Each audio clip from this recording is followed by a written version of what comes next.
कालजयी गायक अल्ताफ राजा कह गए हैं, वो साल दूसरा था, ये साल दूसरा है। लेकिन उद्धव ठाकरे के लिए ये पंक्तियां सटीक नहीं बैठ रही। जून 2022 हो या फिर जून 2026, उनके लिए खतरा एक सा है, उनकी पार्टी में टूट का खतरा। हालांकि जिन मोदी सरकार के मंत्री प्रताप जाधव के पहले बयान के आधार पर शिवसेना उबाटा यानी उद्धव बाला साहब ठाकरे में टूट की बात कही जा रही है, ऑपरेशन टाइगर की बात कही जा रही है, 9 लोकसभा सांसद में कितने टिकेंगे कितने जाएंगे इसकी बात कही जा रही है, उससे खुद मंत्री प्रताप जाधव ही पीछे हट गए हैं और कह रहे हैं कि ऑपरेशन टाइगर जैसी कोई बात नहीं। पर बात तो है, क्योंकि खास सिपहसालार उद्धव ठाकरे के संजय राउत दिल्ली आते हैं, एक आक्रामक प्रेस कॉन्फ्रेंस करते हैं, उससे पहले 15 करोड़ और 50 करोड़ के दावे करते हैं। इतना ही नहीं, जब प्रेस कॉन्फ्रेंस कर रहे हैं तब 2 लोकसभा सांसद बगलगीर हैं और कुछ एक के लिए बाकायदा प्रेस कॉन्फ्रेंस में ऐसी गालियां दी जा रही हैं जिस पर बीप लगाना पड़ता है। इस वीडियो में आप इस पार्टी में टूट की जो खबरें चल रही हैं उसकी अंतर कथा जानेंगे और ये भी जानेंगे कि इन सब से इतर उत्तर प्रदेश में समाजवादी पार्टी की टूट की खबरें कहाँ से शुरू हुई, किसने ये सुरगा छोड़ा, अखिलेश यादव क्या बोले, और सबसे बड़ी स्टोरी ये है कि जब 2/3 सांसद भी टूट रहे हैं तो वो एक गुमनाम सी पार्टी की आड़ में क्यों जा रहे हैं, क्यों अपना दावा नहीं ठोक रहे, वो कौन सा कानूनी दांव पेच है जो उन्हें रोक रहा है। नमस्कार, मेरा नाम सौरभ द्विवेदी है, ये इंडियन एक्सप्रेस हिंदी है। खबर शुरू हुई 14 जून से। शिंदे गुट के नेताओं की तरफ से दावा हुआ कि उद्धव गुट के सांसद संपर्क में हैं। संख्या 5 से 7 तक बताई गई। उद्धव गुट दावों को कोरी अफवाह बताने लगा। 15-16 जून को तारीखें इन्हीं दावों और प्रतिदावों में कट गई। 17 जून की सुबह मामला अटकलों से आगे बढ़ा। दिल्ली में उद्धव ठाकरे के वफादार सामने आए।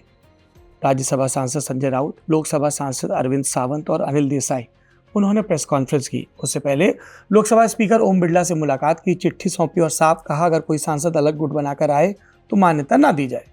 बगावत की खबरें कितनी सही हैं, अंदाजा इस बात से लगाएं कि राउत ने भरी प्रेस कॉन्फ्रेंस में बागियों को गाली दी और मीडिया से ये भी कहा कि इन गालियों को बीप मत करना। पर जाहिर सी बात है कि संजय राउत या कोई भी नेता जो पत्रकार हैं उनका संपादक तो नहीं जो तय करे। राउत ने एक और बड़ा आरोप लगाया कि बागियों को 50-50 करोड़ ऑफर हुए हैं और 15 करोड़ तो प्लेन में बैठते ही सौंप दिए गए। हालांकि पूरी प्रेस कॉन्फ्रेंस में उन्होंने किसी भी अपने सांसद का नाम नहीं लिया। ये लोग जो है बेईमान लोग है, ये बेईमान है और बेईमानी उनके खून में है, ऐसा अब लगने लगा है। मैं किसी पार्टी का और किसी व्यक्ति का नाम नहीं ले रहा। राउत ये भी बोले कि उद्धव ठाकरे और शिव सैनिकों की मेहनत से इन सांसदों की जीत हुई है। अगर किसी को जाना है तो पहले इस्तीफा दे। अगर 2022 जैसी टूट दोहराने की कोशिश हुई तो महाराष्ट्र के लोग चुप नहीं बैठेंगे। चुप शिंदे गुट के नेता भी नहीं बैठ रहे। बीते दिनों पूर्व सांसद कृपाल तुमाने ने कहा कि ऑपरेशन टाइगर आखिरी चरण में है और दावा कि 7 सांसद और 20 में से 16 विधायक संपर्क में है उबाटा के। महाराष्ट्र में मंत्री भरत गोगावले ने भी कहा कि विरोधी खेमा के नेता संपर्क में है। प्रताप सरनाइक मंत्री हैं, वो ये भी बोले कि शिंदे शिवसेना के दरवाजे 24 घंटे 365 दिन के लिए खुले हैं उबाटा वालों के लिए। पर जिनसे ये चर्चा शुरू हुई, केंद्रीय मंत्री प्रताप राव जाधव, उन्होंने कहा था तब कि ऑपरेशन टाइगर लगभग पूरा है और एकनाथ शिंदे जब चाहें अंजाम दे सकते हैं। लेकिन आज की तारीख को वही प्रताप राव जाधव पीछे हटते दिखे और बोले ऑपरेशन टाइगर जैसी कोई चीज़ नहीं है, अभी किसी को शामिल करने की ज़रूरत भी नहीं है। अभी देखो वो उन्होंने क्या दिया, फ्रस्ट्रेशन है या क्या है, उन्हें ही पता है और मुझे लगता है वही सभी बातें खुले कर रहे हैं। अभी हमें तो मालूम नहीं है कि उनके सांसद हमारे साथ आ रहे हैं, लेकिन संजय राउत ही बता रहे कि हमारे सांसद उनके साथ में जा रहे हैं। तो मुझे लगता है कि वही आपको अच्छी तरह से बता पाएंगे कि कितने सांसद है, क्यों जा रहे हैं, क्या वजह है, तो ये सब संजय राउत ही बताएंगे। जिन 9 सांसदों की बात हो रही है उनके नाम आपको स्क्रीन पर नजर आ रहे हैं। अरविंद सावंत मुंबई दक्षिण से और अनिल देसाई मुंबई दक्षिण मध्य से, ये तो प्रेस कॉन्फ्रेंस में थे। संजय दीना पाटिल मुंबई उत्तर पूर्व से, राजा भाऊ वाजे नासिक से, ओम राजे निम्बालकर धाराशिव से, संजय जाधव परभनी से, संजय देशमुख यवतमाल वाशिम से, बाबू साहब बागचौरे शिरडी से और नागेश पाटिल आष्टीकर हिंगोली से। आपने 9 सांसदों की सूची देखी। अब ये देखते हैं कि ये सुगबुगाहट शुरू कैसे हुई। 15 जून को शुरू हुई जब संजय देशमुख सांसद हैं, देशमुख, और प्रताप राव जाधव मंत्री हैं, दोनों की मुलाकात हुई। जब इस मुलाकात की खबरें बाहर आई तो कहा गया कि पोचिंग शुरू हो गई है, बगावत की स्पीड तेज पकड़ेगी। 5 से 7 के आंकड़े आए, लेकिन फिलहाल इन आंकड़ों की पुष्टि नहीं हो पा रही। और इसकी वजह क्या है? इंडियन एक्सप्रेस ने खुद कई सांसदों से बात की और उन्होंने कहा कि हम उद्धव ठाकरे के साथ हैं। संजय दीना पाटिल और राजा भाऊ वाजे, इनसे बात की हमारे रिपोर्टर वल्लभ ओजारकर ने, और ये सांसद बोले कि हम कहीं नहीं जा रहे। राजा भाऊ ने साफ कहा, मैं कल भी उद्धव जी के साथ था और आने वाले कल में भी रहूंगा। शिंदे गुट से मेरा कोई संपर्क नहीं, ना कोई पैसे का ऑफर। धाराशिव के सांसद ओमराजे निंबालकर ने भी 15 करोड़ रुपए वाले दावे से इनकार किया और बोले, कौन सा ऑफर? आपको पता हो तो मुझे बताइए, हम आदमी जानता है मैंने कैसे संघर्ष किया, वो इन बातों पर विश्वास नहीं करेगा। ज्यादा जानकारी दे रहे हैं हमारे रिपोर्टर। उद्धव ठाकरे ने रविवार को अपने सभी 9 लोकसभा सांसदों की तत्काल बैठक बुलाई, लेकिन यहाँ पहला संकेत मिला। 9 में से सिर्फ 4 सांसद ही फिजिकली वहां पर मातोश्री पर पहुंच पाए। बाकी 5 सांसद ऑनलाइन या फिर फोन पर जुड़े थे। इसके बाद संजय राउत को खुद बाहर आकर हर सांसद की गैर हाजिरी पर अपनी सफाई देनी पड़ी। बैठक में कई सांसदों ने उद्धव ठाकरे के सामने शपथ भी ली। किसी ने मां की कसम खाई, किसी ने अपने बच्चों की कसम खाई, किसी ने तुलजा भवानी माता की कसम खाई, तो किसी ने साईं बाबा की शपथ ली और कहा कि हम पार्टी नहीं छोड़ेंगे। रिपोर्ट के मुताबिक निंबालकर इस समय पुणे में है। परिवार में मेडिकल इमरजेंसी थी। साथ ही पिता पवन राजे निंबालकर की हत्या से जुड़े 2006 के केस की कोर्ट कार्रवाई में भी उनकी व्यस्तता बताई गई।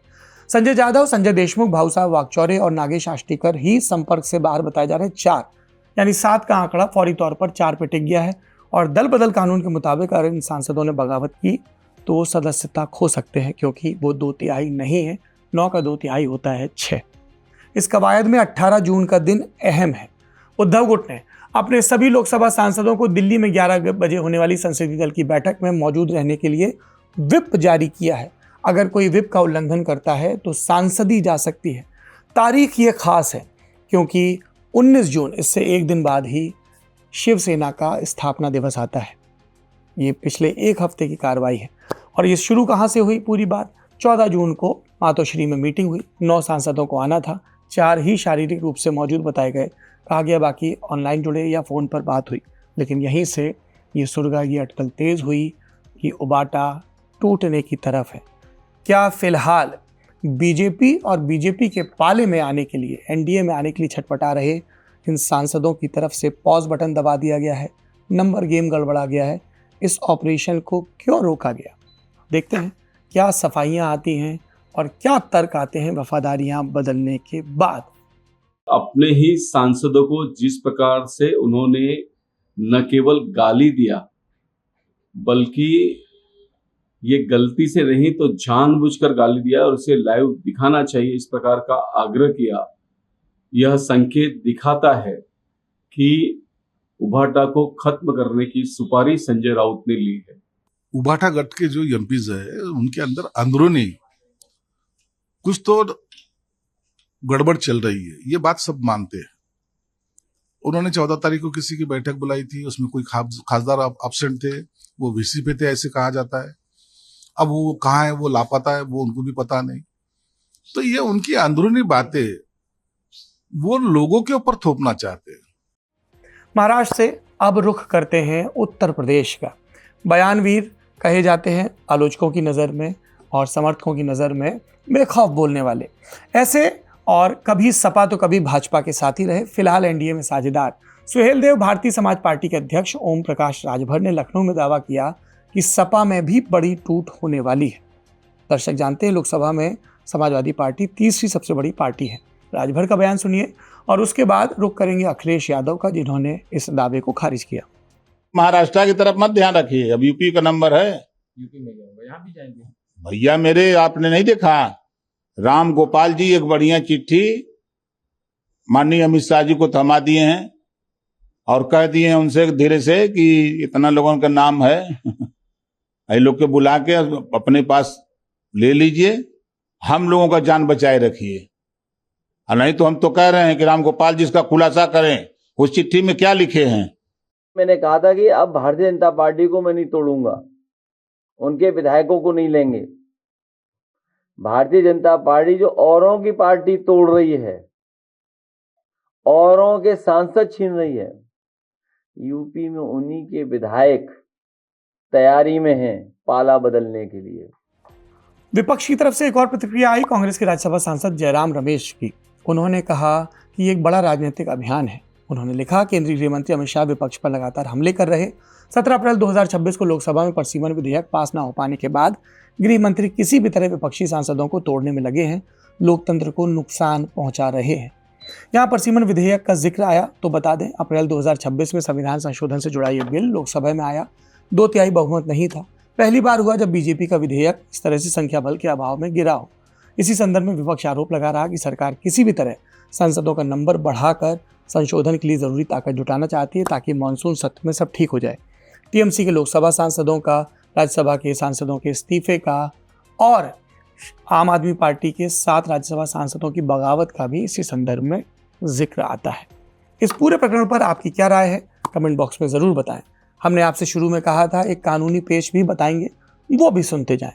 टीएमसी के 20 लोकसभा सांसद 2023 में बनी nationalist citizens party of India से खुद को जोड़ चुके हैं। पहले बात चल रही थी कि बीजेपी में मर्जर होगा, फिर बात हुई कि अपना अलग ब्लॉक बनेगा, पर यह सब आसान नहीं है। यही बात उद्धव के बागियों के लिए भी लागू है। पेज क्या है? अरविंद सावंत ने स्पीकर को लिखी चिट्ठी में कहा कि 2003 में संविधान की 10वीं अनुसूची में बदलाव के बाद स्प्लिट यानी टूट को कानूनी सुरक्षा नहीं मिलती। पहले अगर 1/3 विधायक या सांसद अलग होते थे तो उन्हें कुछ सुरक्षा मिल सकती थी, लेकिन 91 संविधान संशोधन के बाद ये रास्ता बंद हो गया है। अब कानून कहता है कि दल बदल से बचने के लिए मर्जर की शर्त पूरी करनी होगी, यानी 2/3 सांसदों का अलग होना काफ़ी नहीं है। असली राजनीतिक पार्टी का किसी दूसरी पार्टी में विलय जरूरी है। सिर्फ संसदीय दल अपने आप जाकर किसी और में मर्ज नहीं हो सकता। सावंत ने अपने पत्र में 2023 के सुभाष देसाई केस का हवाला दिया। सुप्रीम कोर्ट का ये वही फैसला है जो 2022 की शिवसेना बगावत से जुड़ा है। अदालत ने कहा था राजनीतिक पार्टी और विधायी दल अलग अलग चीजें हैं। विधायक दल या संसदीय दल की ताकत राजनीतिक पार्टी से आती है। पार्टी से अलग होकर अपनी स्वतंत्र पहचान नहीं बना सकते। यही वजह है कि उद्धव गुट कह रहा है कि अगर कुछ सांसद स्पीकर के पास जाते हैं तो उन्हें अलग गुट की मान्यता नहीं दी जा सकती। सिर्फ सांसदों का समूह कह दे कि हम अलग हैं, हम किसी और में मर्ज हो रहे, इतना काफ़ी नहीं है। और इसीलिए आपने देखा होगा कि तृणमूल के बागियों के सामने आते ही ममता बनर्जी ने संगठनात्मक पदों पर बड़े बदलाव किए थे ताकि पार्टी पर उनका कंट्रोल बरकरार रहे। कोई इसे ऑपरेशन कहता है, कोई दल बदल, कोई अंतरात्मा की आवाज़ और कोई राजनीतिक मजबूरी। आपके हिसाब से प्रतिबद्धताएं बदलते इन सांसदों के पीछे कौन है और ये राजनीति का कौन सा रंग दिखाता है? कमेंट बॉक्स में बताइए। देखते रहिए इंडियन एक्सप्रेस हिंदी।